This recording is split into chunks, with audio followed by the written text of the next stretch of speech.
Welcome to our YouTube channel. Don't forget to like, subscribe and share the videos. نحمده ونصلي على رسوله الكريم أما بعد فأعوذ بالله من الشيطان الرجيم بسم الله الرحمن الرحيم رب اشرح لي صدري ويسر لي أمري واحلل عقدة من لساني يفقهوا قولي۔ قرآن پاک میں اللہ سبحانہ وتعالیٰ کا ارشاد ہے، یا ایھا الذین آمنوا اصبروا وصابروا، اے لوگو جو ایمان لائے ہو صبر کرو اور مقابلے پر صبر کرو۔ وقال اللہ تعالی وَلَنَبْلُوَنَّكُمْ بِشَيْءٍ مِّنَ الْخَوْفِ وَالْجُوعِ وَنَقْصٍ مِّنَ الْأَمْوَالِ وَالْأَنفُسِ وَالثَّمَرَاتِ وَبَشِّرِ الصَّابِرِينَ۔ اللہ سبحانہ وتعالیٰ کا ارشاد ہے کہ ہم ضرور تمہاری آزمائش کریں گے، خوف میں سے، بھوک میں سے، مال اور جانوں کی کمی میں سے، اور پھلوں کی کمی سے، اور خوشخبری دے دو صبر کرنے والوں کو۔ اور اللہ سبحانہ وتعالیٰ کا ارشاد ہے، انما یوفی الصابرون اجرہم بغیر حساب، کہ صبر کرنے والوں کو ان کا اجر بغیر حساب کتاب کے دیا جائے گا۔ ایک اور جگہ پر ارشاد باری تعالیٰ ہے، وَلَمَنْ صَبَرَ وَغَفَرَ إِنَّ ذَلِكَ لَمِنْ عَزْمِ الْأُمُورِ، اور جو کوئی صبر کرے اور قصور معاف کر دے تو یہ ہمت کے کام میں سے ہے۔ ایک اور جگہ پر فرمایا، وَاسْتَعِينُوا بِالصَّبْرِ وَالصَّلَاةِ إِنَّ اللَّهَ مَعَ الصَّابِرِينَ، صبر اور نماز سے مدد لیا کرو، بے شک اللہ تعالیٰ صبر کرنے والوں کے ساتھ ہے۔ سورۃ محمد میں فرمایا، وَلَنَبْلُوَنَّكُمْ حَتَّى نَعْلَمَ الْمُجَاهِدِينَ مِنْكُمْ وَالصَّابِرِينَ، ہم ضرور تمہاری آزمائش کریں گے یہاں تک کہ ہم جان لیں کہ مجاہد کون ہیں تم میں سے اور صبر کرنے والے کون ہیں۔ یہ چند ایک آیات تھیں قرآن پاک کی جو صبر سے متعلق ہیں۔ آج ہم دیکھیں گے کہ صبر کس کو کہتے ہیں اور انسانی زندگی میں صبر کی کیا اہمیت ہے۔ اللہ تعالیٰ نے جب اس دنیا کو پیدا فرمایا اور انسان کی بطور خاص جب تخلیق فرمائی تو انسان کی زندگی اور موت کو بتاتے ہوئے ہمیں یہ بتایا گیا کہ خلق الموت والحیات لیبلوکم ایکم احسن عملا، کہ اس نے موت اور زندگی کو اس لیے بنایا تاکہ وہ تمہاری آزمائش کرے، تمہیں آزما کے دیکھے کہ تم میں اچھے کام کرنے والا کون ہے۔ تو گویا ہماری یہ زندگی ایک آزمائش ہے، ایک امتحان ہے۔ اگر انسان کا زندگی کے متعلق نقطہ نظر درست ہو جائے تو زندگی میں پیش آنے والی ہر دھوپ چھاؤں سے نپٹنا انسان کے لیے آسان ہو جائے۔ لیکن چونکہ ہم زندگی کی حقیقت کو نہیں سمجھتے، اس لیے زندگی میں پیش آنے والے ان امتحانوں کو جو کہ لازمی پیش آ کر رہنا ہے، ان سے پھر ہم گھبرا اٹھتے ہیں اور اپنے آپ کو بھی پریشان کرتے ہیں اور اپنے ماحول کو بھی پریشان کرتے ہیں۔ لہٰذا جب اللہ تعالیٰ نے یہ وعدہ کیا کہ تمہیں امتحان کے لیے بھیج رہا ہوں، اور ساتھ ہی ان آیات میں سے ایک آیت میں جیسا کہ آپ نے سنا کہ وَلَنَبْلُوَنَّكُمْ بِشَيْءٍ مِّنَ الْخَوْفِ وَالْجُوعِ، کہ ہم ضرور تمہاری آزمائش کریں گے۔ یعنی پہلے مرحلے پر تو فرمایا کہ زندگی اور موت آزمائش کے لیے ہے۔ اب دوسرا سوال یہ پیدا ہوتا ہے کہ وہ آزمائش پھر کیا ہے، وہ امتحان کیا ہے، وہ امتحان کے مختلف پرچے کیا ہیں۔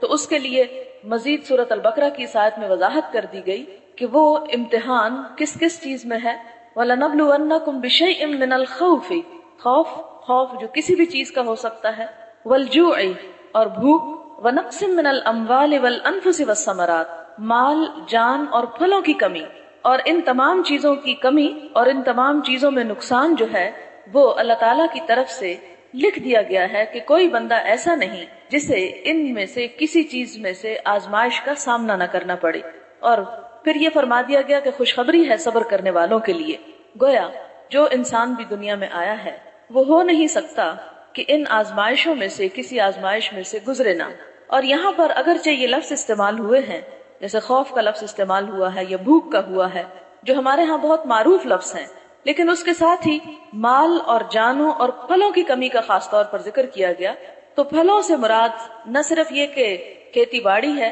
بلکہ اس سے مراد انسان کی اولاد بھی ہے۔ تو یہاں پر ان سب چیزوں میں نقصان کی بات کی گئی۔ نقص کا معنی ہے کمی یا خرابی یا بالکل ہی اس چیز کا ختم ہو جانا۔ یعنی انسانوں کو اس زندگی میں ان مختلف چیزوں کی، یعنی خاص طور پر جس کی طرف اشارہ کیا گیا کہ مال اور جان، مال کی کمی سے مراد یہ ہے کہ انسان کو جو رزق اور روزی دی گئی اس میں کمی بیشی کا ہونا، اور جانوں سے مراد یہ ہے کہ انسان کبھی بیمار ہو جائے، کیونکہ نقص سے مراد اگر خرابی بھی لی جائے نقصان کے علاوہ تو اس سے مراد یہ بھی ہو سکتا ہے کہ انسان کبھی صحت مند ہے تو کبھی بیمار ہے، اور وقت کے ساتھ ساتھ انسان کی جو قوتیں ہیں اور صلاحیتیں ہیں اور اس کے جو جسمانی قوت ہے اس میں کمی کا واقع ہونا، اس کی طرف بھی اشارہ ہے. اور پھلوں سے کمی سے مراد انسان کو جو کچھ اللہ تعالیٰ نے مختلف چیزوں کی شکل میں نعمتیں اور ثمرات عطا کیے ہیں ان کی کمی کی طرف یہاں پر اشارہ ہے. اب یہ ہے کہ اللہ تعالیٰ نے پہلے سے ہمیں وارن کر دیا کہ ایسا ہوگا،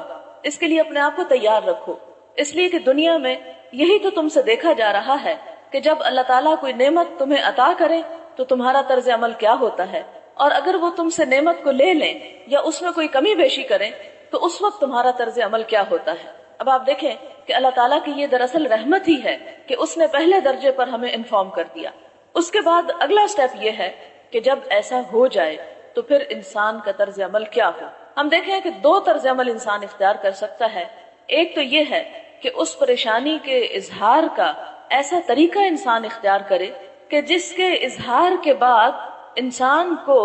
پہلے نقصان کے ساتھ ایک نقصان اور اٹھانا پڑ جائے یا پھر کئی اور نقصان اٹھانے پڑ جائیں، اور اس طریقے سے پچھلے نقصان کی کوئی تلافی بھی نہ ہو. مثلاً آپ دیکھیں کہ اگر خدا نخواستہ کسی کے جان میں کوئی کمی ہو گئی ہے، یعنی اولاد میں سے کوئی ختم ہو گیا ہے یا عزیز قریب رشتہ داروں میں سے، ایسے موقع پر انسان کا بعض اوقات بڑا شدید امتحان ہو جاتا ہے، کیونکہ بعض لوگ زندگی میں اتنے ضروری ہوتے ہیں کہ انسان ان کے بغیر خود زندگی کا تصور نہیں کر سکتا. لیکن چونکہ ہر چیز اللہ تعالیٰ کی ایک امانت ہے، انسان اس کی مرضی کے بغیر دم نہیں مار سکتا. وہ جس طرح چاہے اپنی جس چیز کے ساتھ معاملہ کرے. ہم میں سے کسی کی یہ گنجائش نہیں، کسی کو یہ اجازت نہیں، کسی کو اس بات کا حق نہیں کہ وہ اللہ تعالیٰ سے کوئی شکوہ کر سکے کہ اللہ تعالیٰ میرے فلاں عزیز کو یا میری فلاں پیاری چیز کو تو نے مجھ سے لیا تو کیوں لیا، اور تجھے اس کو نہیں لینا چاہیے تھا. تو ایسے موقعوں پر انسان کے صبر کا جو امتحان ہوتا ہے اس میں اللہ تعالیٰ دراصل یہ دیکھتے ہیں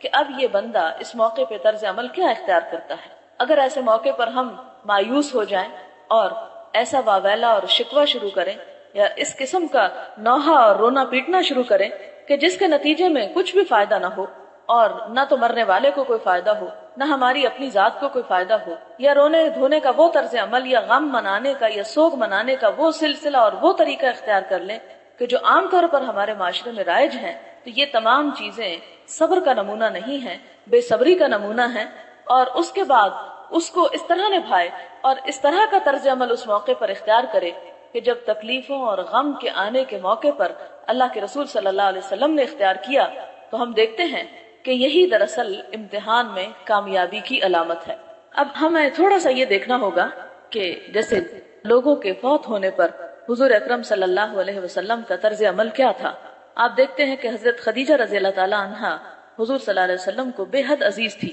لیکن عین اس وقت وہ دنیا سے رخصت ہو گئی جب آپ سب سے زیادہ ان کی مدد کے محتاج تھے. اور تھوڑے ہی وقفے پر حضرت ابو طالب جو ان کے چچا تھے، جو آپ کے لیے بہت بڑا سہارا تھے مادی سہاروں میں سے، وہ بھی دنیا سے تشریف لے گئے. تو اس سال کو جب آپ کے یہ دونوں عزیز ترین رشتہ دار آپ سے جدا ہوئے تو اس سال کا نام آپ نے عام الحزن رکھ دیا، غم کا سال. لیکن نہ آپ کی زبان نے ایسا کوئی لفظ اپنے منہ سے نکالا کہ جس سے اللہ تعالیٰ کی ناراضگی ہو،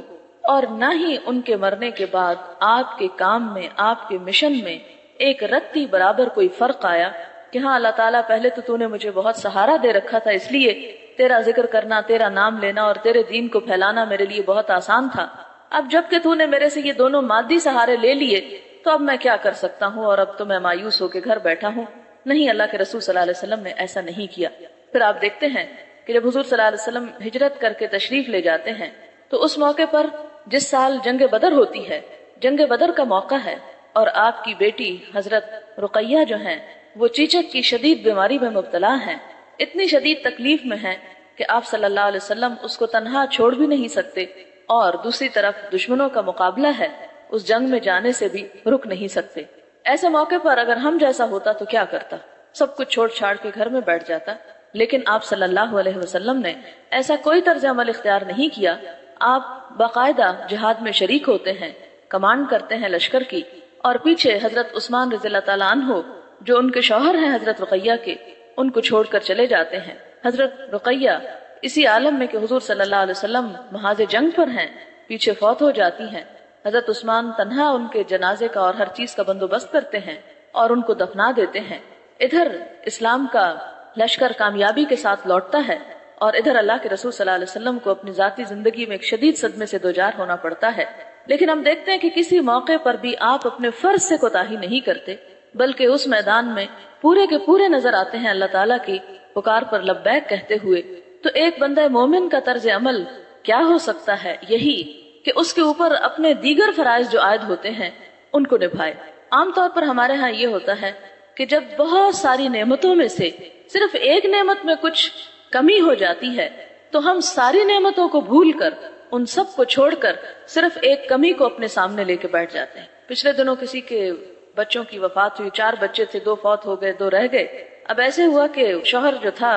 عورت کا، وہ ایک طرح سے ذہنی توازن کھو بیٹھا۔ ذہنی توازن اس طرح تو نہیں کہ اپنا کام کاج تو کرتا ہے، لیکن پریشانی کا حال یہ ہے کہ میں کس کے لیے جیوں، حالانکہ اس کے سامنے 2 اگر گئے ہیں تو 2 اللہ تعالیٰ نے باقی بھی چھوڑے، اور کہنا ان کا یہ ہے کہ ایسا تو کوئی میرا بدترین دشمن بھی میرے ساتھ نہ کرتا جو اللہ تعالیٰ نے کیا۔ یہ چونکہ ایک سینٹنس ہے جو میں نے سنا، اس کو اس لیے ریپیٹ کر رہی ہوں کہ آپ بھی اس قسم کے جملے اپنے معاشرے کے اندر بہت سے سنیں گے کہ انسان ایسے مواقع پر اللہ تعالیٰ کے بارے میں ایسی ایسی گفتگو کرنا شروع کر دیتا ہے کہ جو انسان اپنی ان تمام نعمتوں کو فراموش کر کے ہی کرتا ہے جو اللہ تعالیٰ اس کو دیتے ہیں۔ ایسے موقع پر انسان کو کیا کرنا چاہیے؟ جب دکھ کے اور تکلیف اور نقصان کے لمحات آئیں تو اس چیز کو جو ہاتھ سے چلی گئی اس کو غور کرنے کی بجائے اور اس پر سارا زور لگانے کی بجائے اور اس پر پریشان ہونے کی بجائے انسان کی کوشش اس معاملے میں رہے کہ وہ اللہ تعالیٰ کے احسانات اور نعمتوں کو یاد کرے کہ اگر یہ نہیں ایک طرف تو یہ تو بہت ساری نعمتیں اللہ تعالیٰ نے دے رکھی ہیں۔ پچھلے دنوں کی بات ہے کہ کسی نے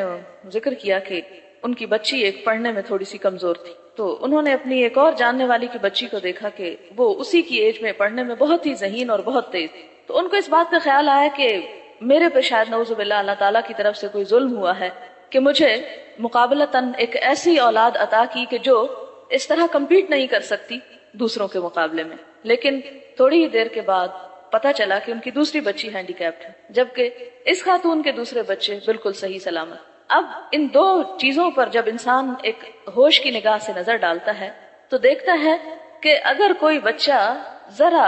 عمر کے کسی حصے میں اگر تھوڑا سا اپنی پروگرس میں سلو ہے تو شکر ادا کرنا چاہیے کہ وہ اپنے آپ کو سنبھال سکتا ہے، وہ چل پھر سکتا ہے، وہ بولتا ہے، ایک نارمل انسان کی طرح نظر آتا ہے۔ کہاں یہ کہ اگر اللہ تعالیٰ نے کسی کو ایک نعمت بہت اعلیٰ درجے کی دی ہے تو دوسری طرف اس کی آزمائش بھی اتنی ہی سخت ہو گئی۔ یہ مثالیں میں اس لیے دے رہی ہوں کہ یہ ہماری عملی زندگی سے متعلق ہیں۔ عموماً ہمارے بچوں میں سے، ہمارے گھر میں سے اگر بے شمار نعمتیں ہیں اور کہیں ایک چیز کی کمی ہے تو ہم یہ نہیں دیکھتے کہ اللہ تعالیٰ نے دوسروں کے مقابلے میں ہمیں کیا کچھ عطا کر رکھا ہے، ہمیں صرف وہ نظر آتا ہے کہ جو دوسروں کے مقابلے میں ہمیں ملا نہیں، اسی لیے پھر ہم حوصلہ بھی چھوڑ دیتے ہیں، ہمت بھی ہار دیتے ہیں۔ حالانکہ ہونا یہ چاہیے کہ جس طرح ہمیں سکھایا گیا کہ دنیا کے معاملے میں انسان اپنے سے نیچے کے لوگوں کو دیکھے اور دین کے معاملے میں اپنے سے آگے جانے والوں کو دیکھے، تو اس طرح انسان کے دل میں اللہ تعالیٰ کا شکر جو ہے وہ زیادہ بہتر طور پر پیدا ہو سکتا ہے۔ اس سے پہلے مرنے کی بات میں کر رہی تھی تو اس سلسلے میں اللہ تعالیٰ نے ایک اور چیز بھی سکھائی، اور وہ یہ ہے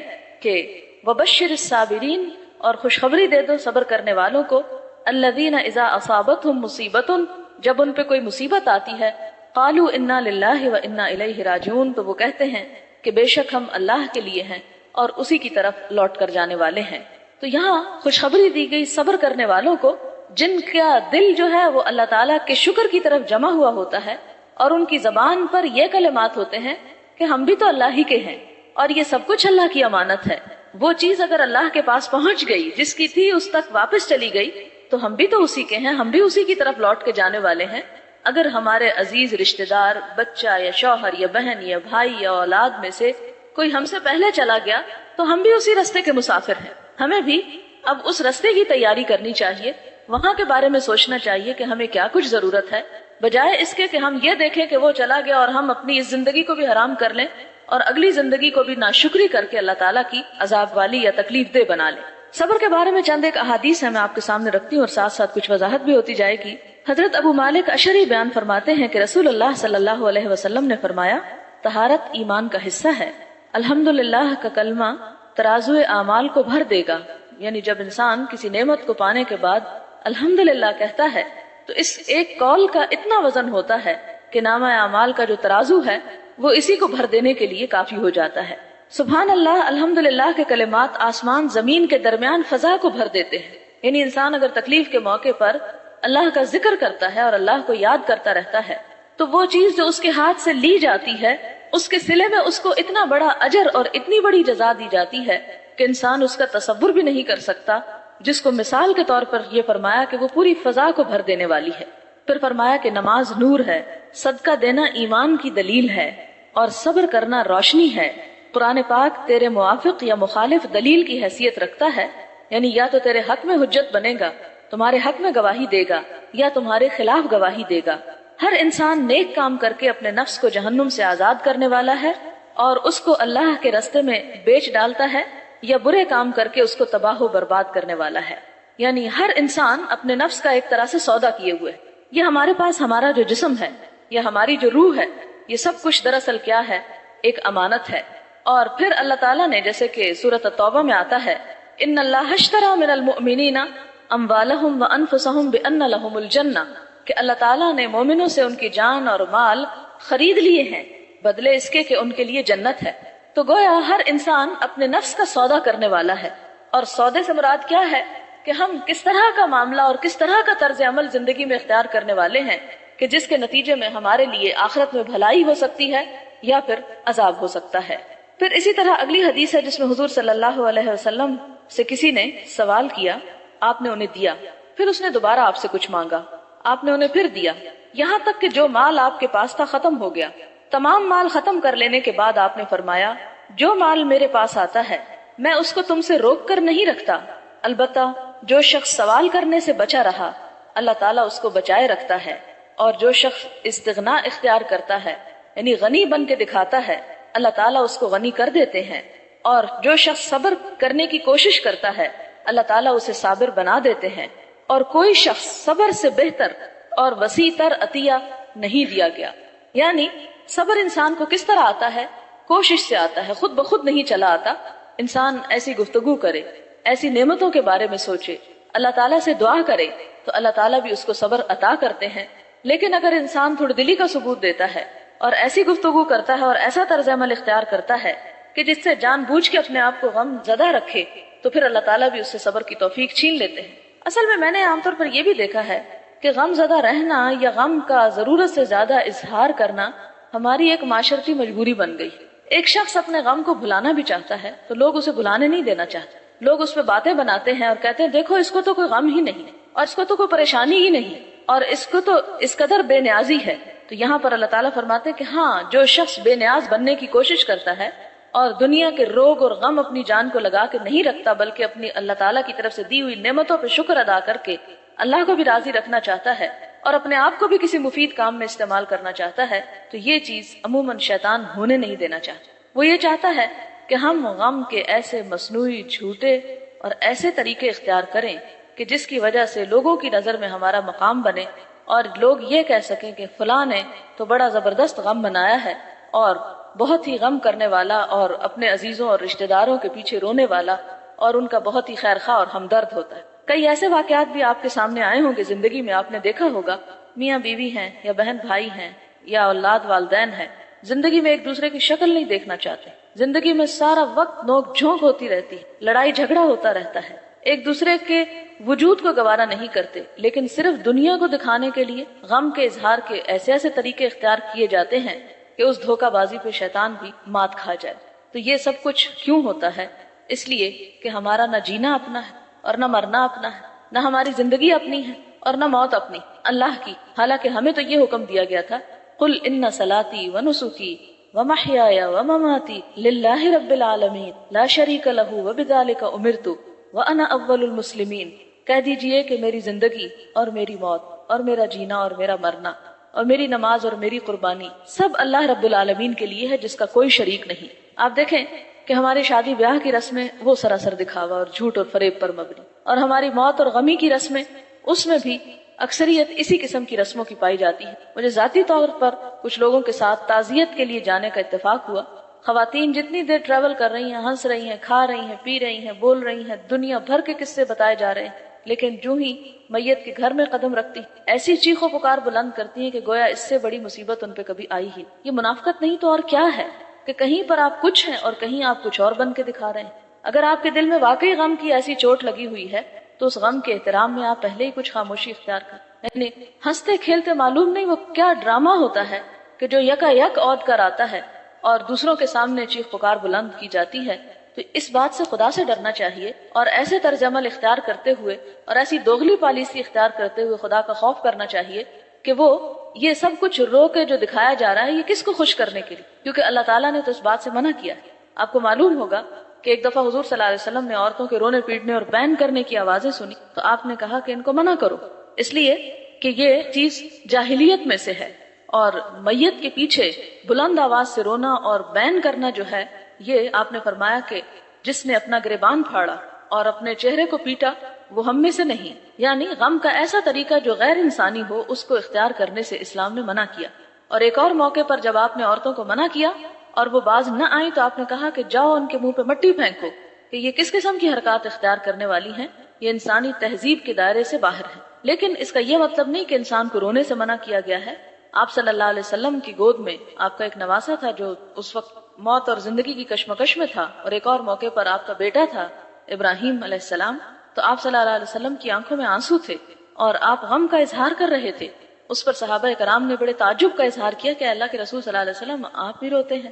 آپ نے فرمایا ہاں دل غم زدہ ہے، آنکھ آنسو بہاتی ہے، لیکن زبان سے کوئی ایسا کلمہ نہیں نکلے گا جو اللہ تعالیٰ کو ناراض کرنے والا ہو. یعنی کوئی ایسا طرز عمل کہ جس سے خدا کی ناراضگی. اب دیکھیں کہ ایسے موقعوں پر آپ شاید اس بات کو مائنڈ بھی کریں کہ میں بہت ہی کھلی باتیں کر رہی ہوں اور ایسی چیزوں کو سامنے لا رہی ہوں کہ آپ کہیں کہ شاید یہ بہت سنگ دل ہے اور اس کو تو کسی چیز کا غم نہیں ہوتا. اللہ تعالیٰ نے ہر انسان کے دل میں غم کے جذبات رکھے ہیں اور انسان کو مختلف چیزوں پر غم بھی ہوتا ہے، لیکن اسی چیز کا نام تو انسانیت ہے اور اسی چیز کا نام تو اسلامیت ہے کہ انسان اپنے طرز عمل میں وہ طریقہ اختیار نہ کرے کہ جو انسانیت کے دائرے سے باہر ہو اور پھر اسلام کے دائرے سے باہر ہو. اگر ہمیں اللہ تعالیٰ کی مرضی پر چلنا ہے تو تب بھی ہمیں وہ طریقہ اختیار کرنا ہوگا غم میں بھی جو اللہ کے رسول صلی اللہ علیہ وسلم نے اختیار کیا. آپ سے بڑھ کر اگر ہم کوئی طریقہ اختیار کرتے ہیں تو یہ نہیں کہ ہم کوئی آپ سے بڑھ کر غم کے منانے والے یا غم کا اظہار کرنے والے ہیں. اور اگر ہم آنسو تک نہیں بہاتے اور سنگ دلی کی علامت ہے تو اسے بھی ملامت کیا گیا،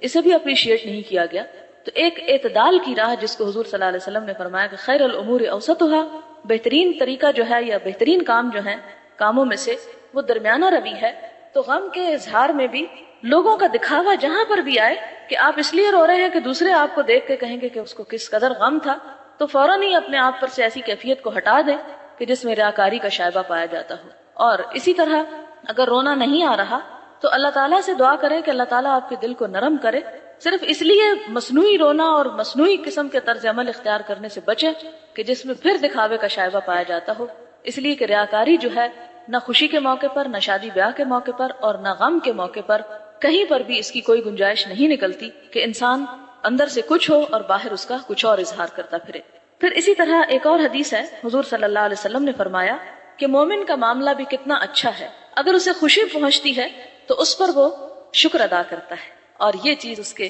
اجر کو بڑھانے کا سبب بنتی ہے، اور اگر اسے غم اور تکلیف پہنچتی ہے تو اس پر وہ صبر کرتا ہے اور اس پر بھی اس کے درجات جو ہیں وہ بلند ہوتے ہیں. اور فرمایا کہ یہ حال مومن کے علاوہ کسی اور کو نصیب نہیں کہ خوشی کا موقع بھی اس کے درجات میں اضافے کا سبب اور غم کا موقع بھی اس کے درجات میں اضافے کا سبب. پھر اسی طرح حضور صلی اللہ علیہ وسلم کی بیماری جب شدت اختیار کر گئی اور آپ پر غشی کے دورے پڑنے لگے، بے ہوشی کے دورے پڑنے لگے، تو حضرت فاطمہ رضی اللہ تعالیٰ عنہا بیماری کی شدت دیکھ کر بول اٹھی، ہائے میرے ابا جان کس قدر کربناک ہیں. یہ سن کر آپ صلی اللہ علیہ وسلم نے فرمایا آج کے بعد تیرے ابا کو کچھ تکلیف نہیں ہوگی. جب آپ صلی اللہ علیہ وسلم فوت ہو گئے تو حضرت فاطمہ نے روتے ہوئے کہا کہ اے ابا جان آپ نے اپنے پروردگار کے بلاوے کو قبول فرما لیا. اے ابا جان جنت الفردوس آپ کا مقام ہے. اے ابا جان ہم جبریل کو آپ کی موت کی خبر دیتے ہیں کہ اب وہ آئیں گے تو آپ کو نہیں پائیں گے جو وہی لے کر آتے تھے. یعنی اصل میں اشارہ ہے کہ وہی کا آنا بند ہو گیا.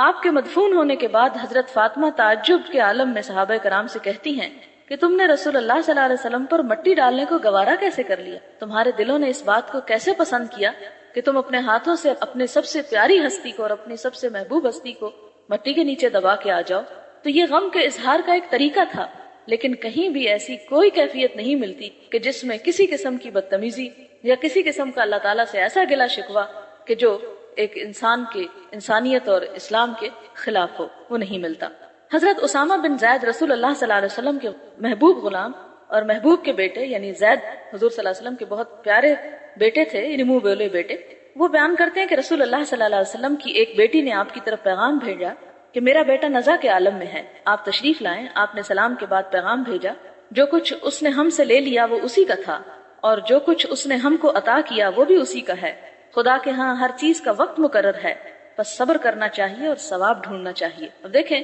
کہ ہم میں سے اگر کوئی یہ بات کہے تو کہیں گے اس سے ظالم تو بڑھ کے کوئی ہے ہی نہیں، کہ جو اس موقع پہ صرف نصیحتیں کر رہے ہیں اور آ کے ہماری مدد نہیں کر رہے۔ بیٹی نے دوبارہ قسم دے کے پیغام بھیجا کہ آپ ضرور تشریف لائیں۔ اس پر آپ جانے کے لیے تیار ہو گئے، اور آپ کے ساتھ سعد بن عبادہ، معاذ بن جبل، ابی بن کعب، زید بن ثابت اور دوسرے صحابہ بھی تھے۔ بچے کو اٹھا کر آپ کی خدمت میں پیش کیا گیا۔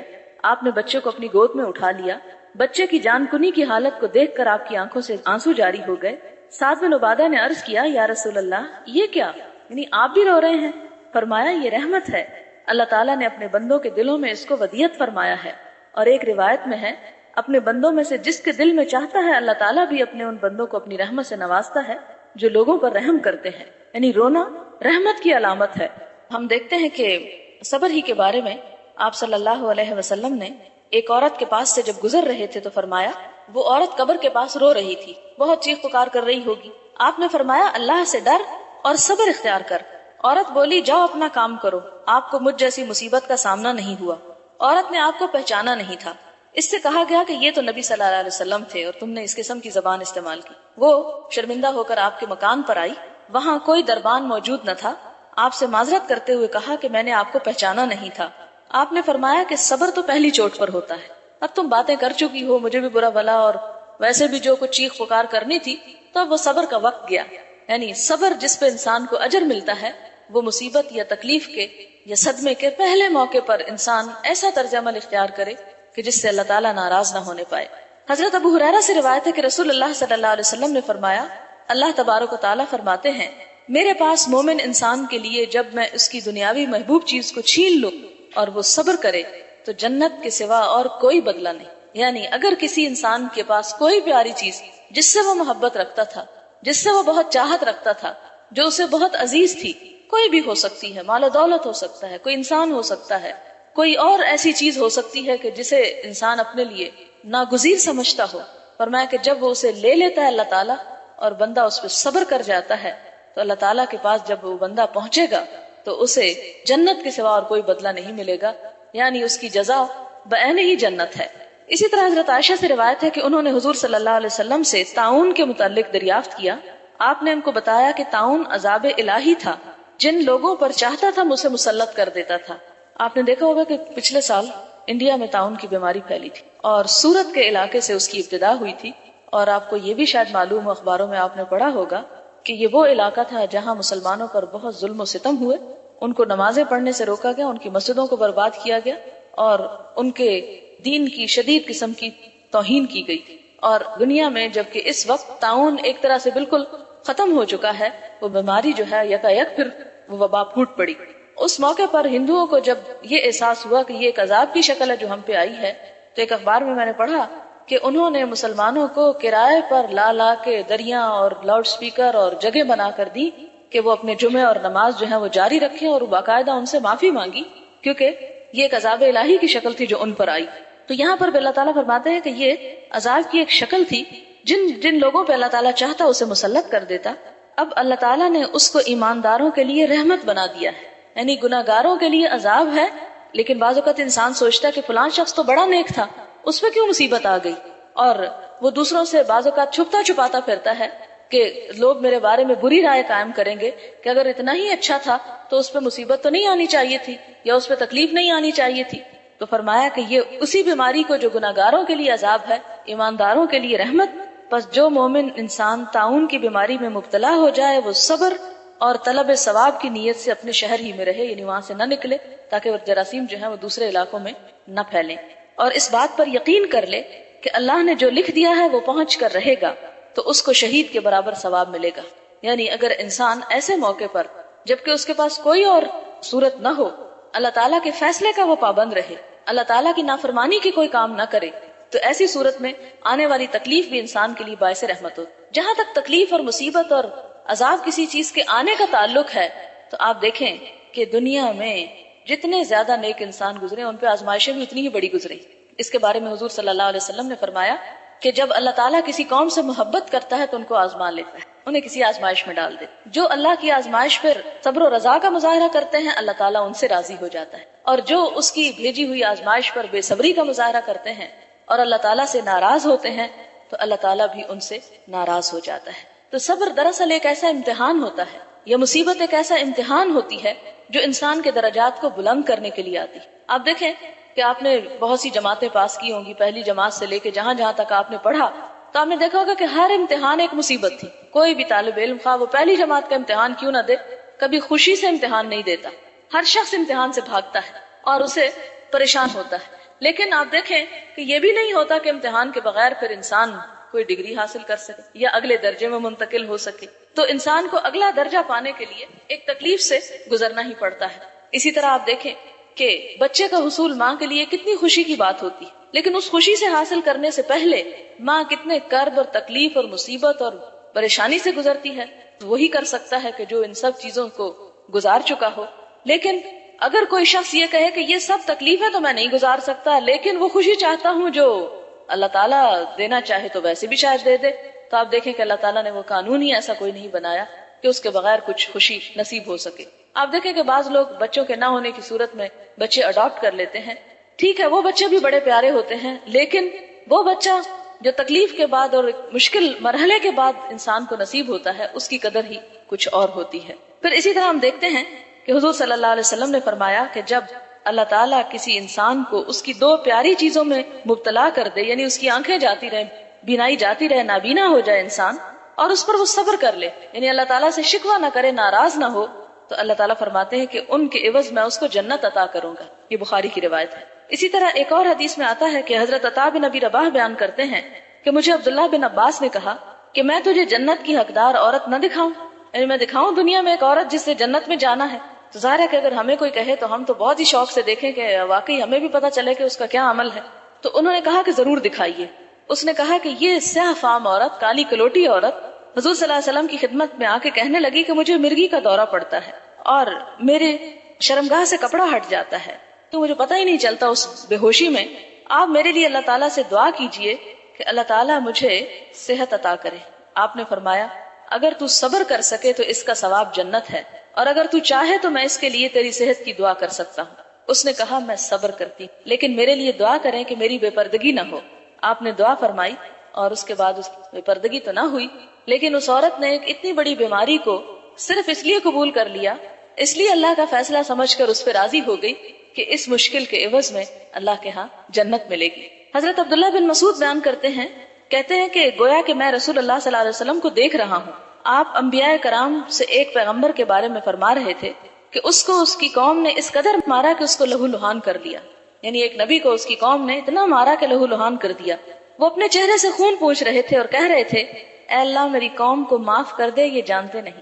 یعنی یہ ہے صبر کا طریقہ کہ دوسرے لوگ جب حد سے زیادہ بھی ستائیں تو اس پر ان کو بھی معاف کر دے اور کہے کہ اللہ یہ لا علم ہے، انجان لوگ ہیں، تو ان کو بھی معاف کر دے. اور اس طرح انسان پہ جو مشکل وقت گزرتا ہے اس کے صلے میں اسے اللہ تعالیٰ اپنی رضا عطا کرتے ہیں اور ثواب کی امید. اگلی حدیث صحیح بخاری اور مسلم کی ہے. حضرت ابو سعید خدری بیان کرتے ہیں اور حضرت ابو ہریرہ بھی کہ نبی صلی اللہ علیہ وسلم نے فرمایا مسلمان کو جو بھی تھکان، بیماری، غم، تکلیف، حتیٰ کہ کانٹا لگنے سے جو پریشانی ہوتی ہے اس کے بدلے میں اس کے صغیرہ گناہ معاف ہو جاتے ہیں. یعنی چھوٹے چھوٹے گناہ جو ہوتے ہیں وہ ان کا ازالہ سارا دن ہوتا رہتا ہے چھوٹی چھوٹی تکلیفوں کے ساتھ، لہٰذا انسان کو ان پر پریشان نہیں ہونا چاہیے. ایک اور حدیث میں ہے حضرت عبداللہ بن مسعود فرماتے ہیں کہ میں نبی صلی اللہ علیہ وسلم کی خدمت میں حاضر ہوا، آپ بخار میں مبتلا تھے. میں نے عرض کیا یا رسول اللہ آپ تو شدید بخار میں مبتلا ہیں. فرمایا ہاں مجھے تمہارے 2 آدمیوں کے برابر بخار ہوتا ہے،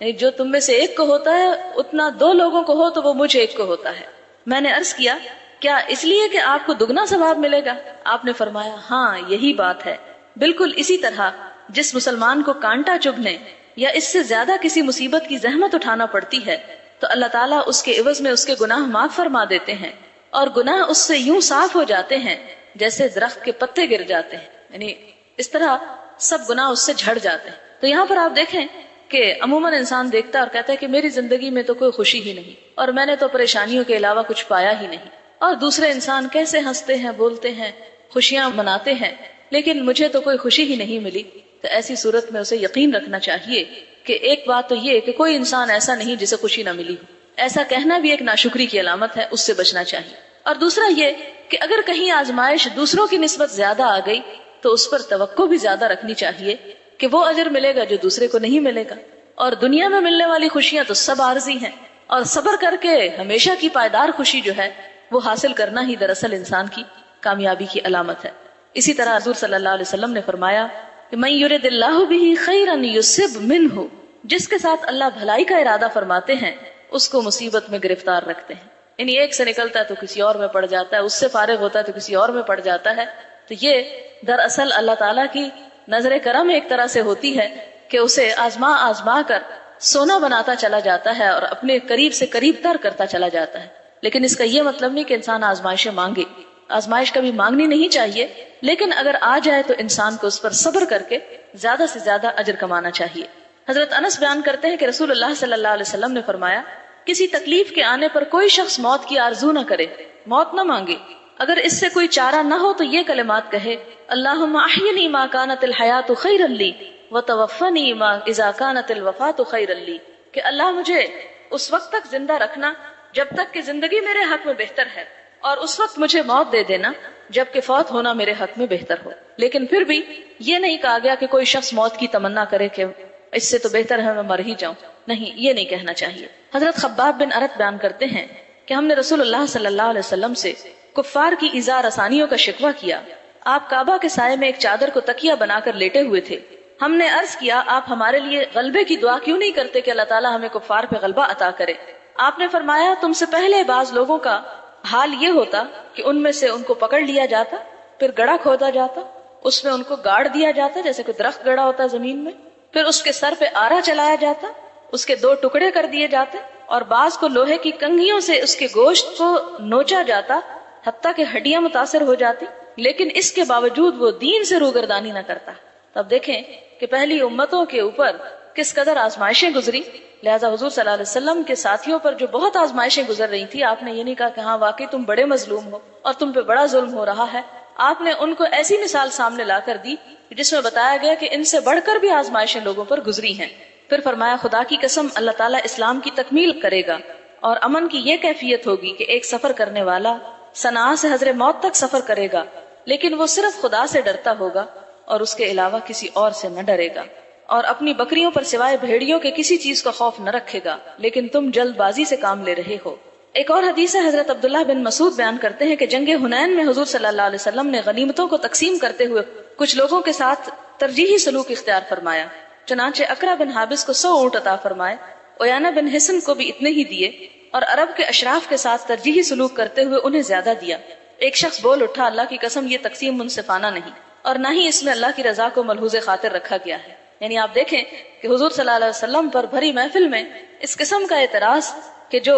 کسی بھی طور پر جائز نہ تھا، یعنی آپ خود سوچیں کہ آپ صلی اللہ علیہ وسلم جو بھی ڈیسیژن لیتے، جو بھی فیصلہ کرتے اور جو بھی طرز عمل اختیار کرتے، اس کو اللہ تعالیٰ کی پوری تائید حاصل ہوتی تھی۔ جب یہ بات آپ کو بتائی گئی تو آپ کا چہرہ مبارک سرخ ہو گیا۔ پھر فرمایا کہ جب اللہ اور اس کا رسول عدل و انصاف نہ کریں گے تو پھر کون انصاف کرے گا؟ یعنی یہ دراصل ایک طرح سے حضور صلی اللہ علیہ وسلم کی غیبت کی گئی تھی کہ جب آپ نے ایک موقع پر تقسیم کرتے ہوئے کچھ لوگوں کو زیادہ دیا اور کچھ کو کم دیا، تو جنہیں کم دیا گیا ان میں سے کسی نے کہا کہ یہ تقسیم انصاف کی نہیں اور اس میں اللہ کی رضا کو ملحوظ نہیں رکھا گیا۔ یہ بات حضرت عبداللہ بن مسعود نے حضور صلی اللہ علیہ وسلم کو پہنچا دی۔ جب آپ نے یہ بات سنی تو شدید قسم کا غصہ آیا اور آپ کا رنگ سرخ ہو گیا، اور فرمایا کہ جب اللہ اور اس کا رسول انصاف نہ کریں گے تو اور کون کرے گا؟ لیکن آپ دیکھیں کہ اس غصے کے باوجود آپ نے یہ نہیں فرمایا کہ اس شخص کو لے آؤ یہاں اور میں اس کی گردن اڑا دوں، یا اس کو برا بھلا نہیں کہا۔ اس موقع پر آپ صلی اللہ علیہ وسلم نے صرف اتنا فرمایا کہ اللہ تعالیٰ موسیٰ علیہ السلام پر رحم فرمائے، ان کو اس سے کہیں زیادہ اذیتیں پہنچائی گئیں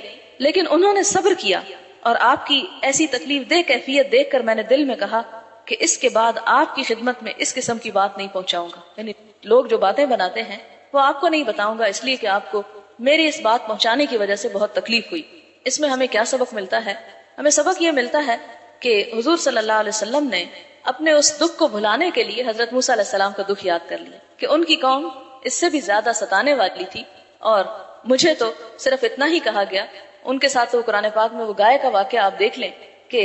ایک شخص اللہ کا پیغام لے کر آتا ہے اور لوگ کس طرح اس کا مذاق بناتے ہیں، پھر وہ واپس پلٹتا ہے، پھر وہ آتا ہے، پھر اسی طرح اور بہت سے مواقع پر بنی اسرائیل آپ دیکھیں، حضرت موسیٰ علیہ السلام تورات لینے کے لیے گئے تو پیچھے سے بنی اسرائیل نے بچڑے کو معبود بنا لیا۔ اسی طرح اور بے شمار کام ایسے کہ جب وہ سمندر پار کر کے جا رہے تھے، کہیں راستے میں لوگوں کو دیکھا کہ وہ بتوں کی عبادت کر رہے ہیں تو کہنے لگے کہ ہمیں بھی اسی طرح کے الہ بنا دو جس طرح ان لوگوں کے ہیں۔ تو جگہ جگہ وہ ستانے والی نالائق قوم تھی، لیکن حضرت موسیٰ علیہ السلام اتنے ہی زیادہ صبر کرنے والے تھے، تو حضور صلی اللہ علیہ وسلم نے ایسے موقع پر اس بات کو یاد کر لیا۔ اسی طرح ایک اور حدیث ہے کہ حضور صلی اللہ علیہ وسلم نے فرمایا کہ جب اللہ تعالیٰ اپنے کسی بندے کے ساتھ بھلائی کا ارادہ فرماتا ہے تو دنیا میں ہی اس کو جلدی سزا دے دیتا ہے، اور جب کسی بندے کے ساتھ برائی کا ارادہ کرتا ہے تو باوجود اس کے گناہوں کے سزا دینے سے بند رہتا ہے، یعنی دنیا میں سزا نہیں دیتا۔ تو اس بات سے ڈرنا چاہیے کہ ایک بندہ جو غلط کام بھی کرتا ہو اور پھر دنیا میں اس پر کوئی آزمائش بھی نہ آئے، تو ہم کہتے ہیں کتنا خوش قسمت کہ سب کچھ جو کرنا چاہتا ہے کر گزرتا ہے اور پھر بھی دنیا میں خوشحال ہے،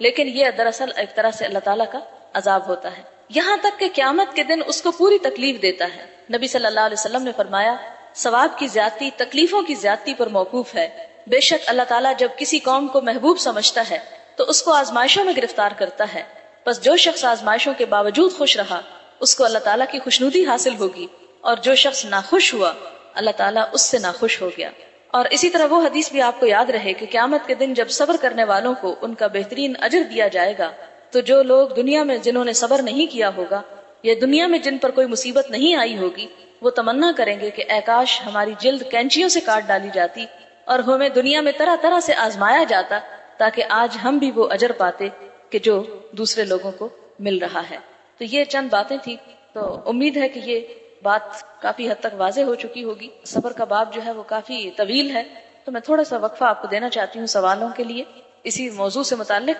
لیکن جی ہر شخص جو ہے وہ یہ کہتا ہے کہ مرنے کے وقت اگر ہم قرآن خوانی کر ہی لیتے ہیں تو آپ کو کیا اعتراض ہے کہ بجائے آ کے وہ باتیں کریں کچھ کریں، تو قرآن کی اپنی فضیلت ہے کہ اس کے بعد دعا قبول ہوتی ہے اور 10 نیکیاں بھی ملتی ہیں، تو حرج یعنی اس کو اصل میں بات یہ ہے کہ ہمارے ہاں جو تعزیت کا طریقہ ہے وہ بھی بہت غلط ہے۔ ہم جب کسی کی تعزیت کے لیے جاتے ہیں تو سارا دن وہیں بیٹھے رہتے ہیں، پھر ہمارا وقت نہیں گزرتا، پھر وقت گزارنے کے لیے ہم نے اور بہت سے کام شروع کر رکھے۔ پہلی بات یہ ہے کہ صرف ان لوگوں کو قریب رہ جانا چاہیے جو بہت ہی عزیز قریب رشتہ دار ہیں اور جن کا وہاں پر کوئی کام ہو۔ باقی لوگوں کا کام صرف اتنا ہونا چاہیے کہ آئیں تعزیت کریں اور فوراً اپنے گھروں کو لوٹ جائیں، ان کے اوپر ہجوم نہ کریں، ان کے لیے آزمائش کا سبب نہ بنے، اس لیے کہ بہت سارے لوگوں کو بٹھانے کا انتظام، پھر ان کو کھلانے پلانے کا انتظام، پھر ان کو سلانے کا انتظام، اور پھر ان کی بے پناہ دوسری ضروریات کا انتظام، یہ ایک گھر میں جہاں فوتگی ہوئی ہو، جہاں انہیں اپنی جان کا ہوش نہ ہو، جہاں ایک پہلے سے مصیبت آئی ہو، اس کے اوپر مہمان بن کر دوسروں کو اور اذیت دینا جو ہے یہ کچھ درست نہیں۔ ہاں جو قریب ترین لوگ ہیں، اپنے بہن بھائی ہیں، والدین ہیں، اولاد ہے، قریبی رشتہ دار ہیں، وہ تو ٹھیک ہے، لیکن یہ جس طریقے سے ہمارے ہاں معاملہ کیا جاتا ہے وہ بات درست نہیں ہے۔ تو کیا طریقہ ہے کہ جب جائیں 5-10 منٹ بیٹھیں یا آدھا گھنٹہ، تو تعزیت کا کیا مطلب ہے اور یہ فاتحہ خوانی کیا چیز ہے، تو کس طرح سے صحیح طریقہ؟ دیکھیں کہ سورۃ الفاتحہ کا آپ سب کو ترجمہ آتا ہوگا، اس لیے کہ نماز میں شامل ہے، تو اس کا ترجمہ تو آپ دیکھ سکتے ہیں، اگر نہیں تو میں آپ کو سنا دیتی ہوں۔ آپ تصور میں لائیں کہ ایک شخص مرا ہوا ہے، آپ اس کے لیے یہ سورت پڑھ رہے ہیں، اس کو اس سے کیا فائدہ ہوگا کہ سب تعریف اللہ رب العالمین کے لیے ہے جو تمام جہانوں کا پالنے والا ہے، بہت مہربان اور بار بار رحم فرمانے والے، روز جزا کا مالک ہے۔ اے اللہ ہم تیری ہی بندگی کرتے ہیں، تجھ سے ہی ہم مدد چاہتے ہیں، تو ہمیں سیدھا راستہ دکھا، ان لوگوں کا راستہ جن پر تو نے انعام کیا، نہ ان لوگوں کا جن پہ تیرا غضب ہوا اور نہ جو گمراہ ہوئے۔ اب یہ تو ایک زندہ انسان کی اپنی ذات کے لیے دعا ہے کہ اللہ تو ہمیں سیدھا راستہ دکھا۔ مرنے والے کو اب سیدھا راستہ نہیں بخشش چاہیے۔ اس موقع پر جو دعا کرنی چاہیے وہ احادیث کی کتابوں میں موجود ہے، لیکن مشکل یہ ہے کہ چونکہ ہمارے پاس وقت نہیں ہوتا اس لیے ہم یہ دعائیں یاد نہیں کر پاتے۔ وہ مسنون دعا جو ہے وہ یہ جو پیارے رسول کی پیاری دعائیں ہیں اس میں بھی آپ کو مل جائے گی، اور اگر اس میں نہ ہو تو مشکات شریف میں وہ دعا موجود ہے، اور اگر آپ کو دعا بھی یاد نہ ہو تو آپ کم از کم یہ کر سکتے ہیں کہ اس کا ترجمہ اگر آپ کو آتا ہو تو آپ وہی پڑھ لیں۔ دعا یہ ہے مشکات شریف کی کہ اللہم اغفر لہ، اے اللہ اس کی بخشش فرما، ورحم ہو، اس پہ رحم کر یعنی مرنے والے پہ، وعافی اور اسے عافیت دے یعنی ہر مصیبت سے بچائے رکھ، واعف عنہ اور اس سے درگزر فرما، واکرم نزلہ اور سخاوت کے ساتھ اس کی مہمانی فرما، ووسع مدخلہ اور اس کے داخلے کی جگہ کو کھلا کر دے، واغسلہ بالماء والثلج والبرد اور اس کو دھو ڈال پانی سے اور برف سے اور اولوں سے، یہ ایک انداز ہے کہنے کا نہیں، اچھی طرح صاف کر دے اسے تمام گناہوں سے، ونقہ من الخطایا اور پاک کر دے اسے خطاؤں سے، کما نقیت الثوب الابیض من الدنس جس طرح تو سفید کپڑے کو میل سے پاک کرتا ہے، اور اس کو بدلے میں دے گھر اس کے گھر سے بہتر، اور گھر کے لوگ اس کے گھر والوں سے بہتر، اور جوڑ اس کے جوڑے سے بہتر، اور داخل کر اسے جنت میں،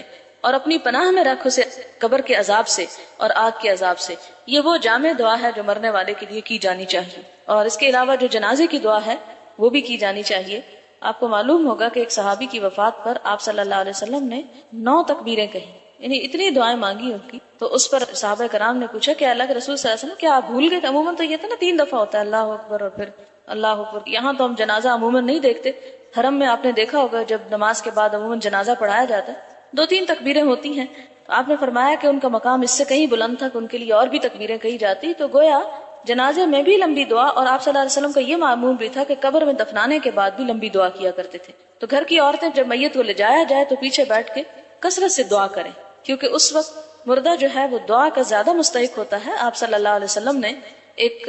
صحابی تھے، ان کو سانپ نے ڈس لیا اور نوجوان تھے، تو لوگوں نے کہا کہ اللہ کے رسول صلی اللہ علیہ وسلم آپ دعا کیجئے کہ اللہ تعالیٰ انہیں زندہ کر دے۔ آپ نے فرمایا زندہ تو اب نہیں ہو سکتے، اب ان کے لیے دعا کرو۔ ایک اور جگہ پر آتا ہے کہ آپ صلی اللہ علیہ وسلم نے فرمایا کہ مرنے والا قبر میں ڈوبتے ہوئے فریادی کی طرح ہوتا ہے، جیسے ڈوب رہا ہوتا ہے نا بندہ، فریادیں کرتا ہے، چیختا پکارتا ہے بچاؤ مجھے، نکالو اس گڑھے سے باہر۔ تو آپ نے فرمایا کہ جب زندہ لوگ جو پیچھے ہوتے ہیں اس کے لیے دعا کرتے ہیں تو وہ دعا جب پہنچتی ہے اس کو تو اسے ہر اس چیز سے زیادہ پیاری ہوتی ہے جو وہ دنیا میں چھوڑ کے آیا ہوتا ہے، ہر چیز سے زیادہ عزیز ہوتی ہے۔ لہٰذا مردے کے حق میں زیادہ سے زیادہ دعا، صدقہ خیرات اور ایسے اعمال کرنے چاہیے کہ جس سے اس کو فائدہ ہو سکے۔ ان کاموں کا کوئی فائدہ نہیں کہ جو ہم رو پیٹ کے اور اپنے ہی باتیں کر کے اور اس کی تعریفیں کر کے صرف وقت پاس کر دیں، تو اس سے زیادہ فائدہ نہیں ہوگا۔ اگرچہ تعریف کا یہ فائدہ ہوتا ہے اور وہ بھی جھوٹی نہیں کرنی چاہیے، حد میں رہتے ہوئے، کہ جس طرح کے مردے کے بارے میں ریمارکس دیے جائیں فرشتے اس پر اسی طرح آمین کہتے ہیں اور اس کو اس کی جزا ملتی ہے۔ ہمیں کرنے سے پہلے یہ دیکھنا چاہیے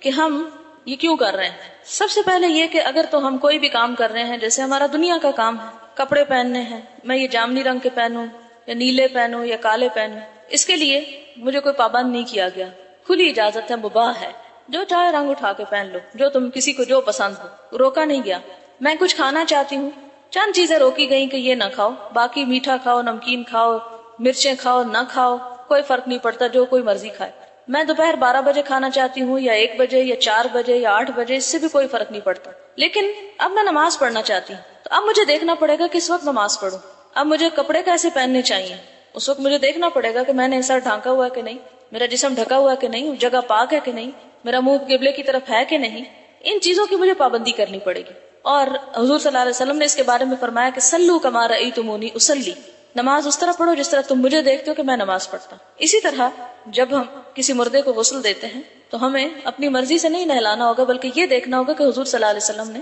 غسل کے بارے میں کیا فرمایا۔ جب ہم اس کو کفن دینے لگیں گے تو ہمیں دیکھنا ہوگا کہ کفن کا طریقہ کیا ہے اسلام میں۔ جب ہم اسے دفنانے لگتے ہیں تو ہمیں دیکھنا ہوگا کہ قبر کا سرانہ کدھر ہو اور پائنتی کدھر ہو، اور مردے کو اس میں کس طرف رکھا جائے گا، اس کا منہ کدھر ہوگا، اس کی پاؤں کدھر ہوں گے، اس کا رخ کس طرف ہوگا چہرے کا، دفناتے ہوئے کیا دعا پڑھنی ہے، اس میں ہمیں دیکھنا پڑے گا کہ اللہ کے رسول صلی اللہ علیہ وسلم نے کیا دعا پڑھی۔ قبر کس طرح بنانی ہے، کچی بنانی ہے کہ پکی بنانی ہے، اس کے بارے میں حضور صلی اللہ علیہ وسلم کی تعلیمات ہمیں بتائی گئی کہ اس طریقے سے قبر بنائی جائے گی۔ پھر اسی طرح اس کے بعد کیا دعائیں پڑھنی ہیں وہ بھی آپ صلی اللہ علیہ وسلم نے پڑھی، وہ بھی سنت کی کتابوں میں ملتی ہیں، اس کو بھی ہم اسی طرح کریں گے جس طرح آپ صلی اللہ علیہ وسلم نے کی۔ مردے کو دفنانے کے بعد جب ہم گھر آتے ہیں تو اب ہمیں کیا کرنا ہے، اس کے بارے میں بھی اللہ کے رسول صلی اللہ علیہ وسلم نے بڑی وضاحت کے ساتھ ہمیں چیزیں بتا دی۔ ان چیزوں میں، ان طریقوں میں آپ پورا قرآن پاک کھول کے پڑھ لیں، مسنون احادیث کی جو کتابیں ہیں اوتھینٹک، ان کو آپ پڑھ لیں، کہیں کوئی ایسی چیز ہمیں نہیں ملے گی۔ حضور صلی اللہ علیہ وسلم کی زندگی میں آپ کی 2 ازواج مطہرات، ایک حضرت خدیجہ اور ایک حضرت زینب،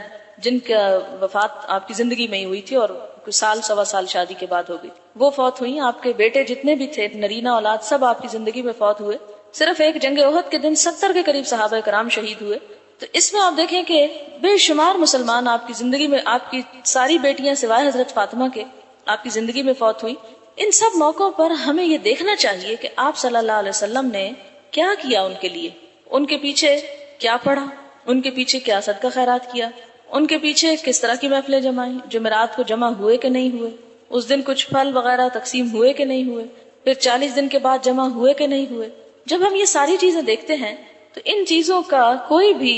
سلسلہ یا کوئی بھی مثال ہمیں سنت میں کوئی نہیں ملتی. نہ جمعرات کی ملتی ہے، نہ 40 دن کی ملتی ہے، نہ سال کی، نہ 2 سال کی. ہمیں جو چیزیں ملتی ہیں وہ یہ، آپ صلی اللہ علیہ وسلم نے فرمایا کہ جب ایک بندہ فوت ہو جاتا ہے تو اس کے عمل کی کتاب بند ہو جاتی ہے. کچھ چیزیں ہیں جو پیچھے سے اس کو فائدہ پہنچاتی ہیں. نمبر 1، نیک اولاد جو مرنے والے کے لیے دعا کرے. جتنی دعا کرے وہ دعا اس کو پہنچے گی. جیسے پہلے بھی میں نے بتایا کہ وہ مرنے والے کو دعا جب پہنچتی ہے اسے ہر اس چیز سے زیادہ پیاری ہوتی ہے جو پیچھے وہ چھوڑ کے جاتا ہے. اسے کسی چیز سے خوشی نہیں ہوتی. کوئی کیا کر رہا ہے اس کی بلا سے، اب اسے یہ چاہیے کہ اس کی اپنی جان کیسے چھوٹے. اب جیسے آپ دیکھیں نا کہ ایک بیمار ہوتا ہے تو بیمار شخص کو دوائی چاہیے یا کھانے چاہیے. ایک شخص ہے جسے آئس کریم انتہائی پسند ہو سکتی، لیکن جب اس کے سر میں شدید درد ہے، اس کا خون بہا جا رہا ہے، تو اسے آئس کریم تو کوئی نہیں چاہیے ہوگی، اس کو تو چاہیے وہ دوا جس سے وہ ٹھیک ہو جائے. اسی طرح مرنے والے کو اب ان چیزوں سے کوئی غرض نہیں کہ پیچھے کون رہ گیا اور کس حال میں رہ گیا. اس کو اب اپنی جان کی پڑی ہے کہ اب کوئی ایسی دوا پہنچے کہ جس سے میرا یہ حال درست ہو جائے. دوسری کیا چیز پہنچتی ہے؟ علم ينتفع به. وہ علم جو لوگوں کو سکھا گیا، لوگ اس سے فائدہ اٹھا رہے ہیں، تو وہ اس کے صدقہ جاریہ اس کے لیے ہوگا. یا یہ کہ مرنے والے کے پیچھے ایسے کام کیے جائیں کہ جس سے اس کے نام پر علمی ادارے قائم کیے جائیں، یا اس کے نام پہ آپ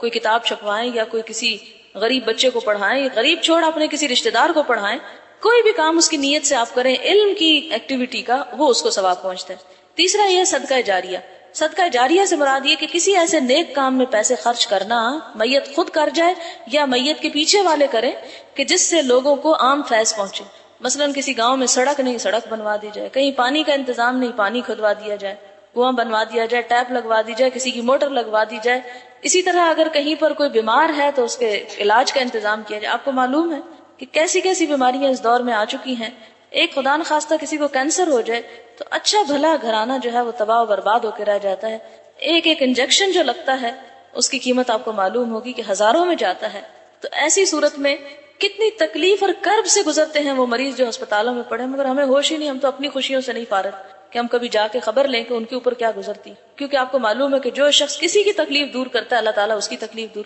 تو ایسے نیکی کے وہ کام کہ جس میں کسی انسان کی بھلائی ہو، ان کی تو مثالیں ہمیں سنت میں بھی ملتی ہیں اور اس کی تاکید بھی ہمیں ملتی ہے. رہے یہ کام تو یہ عموماً ہمارے ہاں دوسرے کلچر کے اثر سے آئی ہیں یہ چیزیں، اور ان کو اگر سنت کی معیار پہ لا کے دیکھا جائے تو کہیں اس کا کوئی جواز نہیں ملتا کہ ہم سب رشتہ دار اکٹھے ہو جائیں اور ہم مزے مزے کے پھل بیٹھ کے کھائیں اور یہ کہیں کہ اس کا میت کو بڑا ثواب پہنچ رہا ہے. حضور صلی اللہ علیہ وسلم نے تو ایسی کوئی تعلیم ہمیں نہیں دی. میت کو ثواب اسی صورت میں پہنچے گا جب آپ کسی غریب کے منہ میں وہ چیز ڈالیں گے، یا کسی ضرورت مند کو وہ چیز پہنچائیں گے، یا لوگوں سے جہالت اور بے دینی اور گمراہی اور فساد کو دور کرنے کے لیے کوئی پیسہ خرچ کریں گے تو وہ انشاءاللہ میت کو پہنچے گا. سبحانک اللہم و بحمدک نشہد ان لا الہ الا انت نستغفرک و نتوب الیک. السلام علیکم و رحمۃ اللہ وبرکاتہ.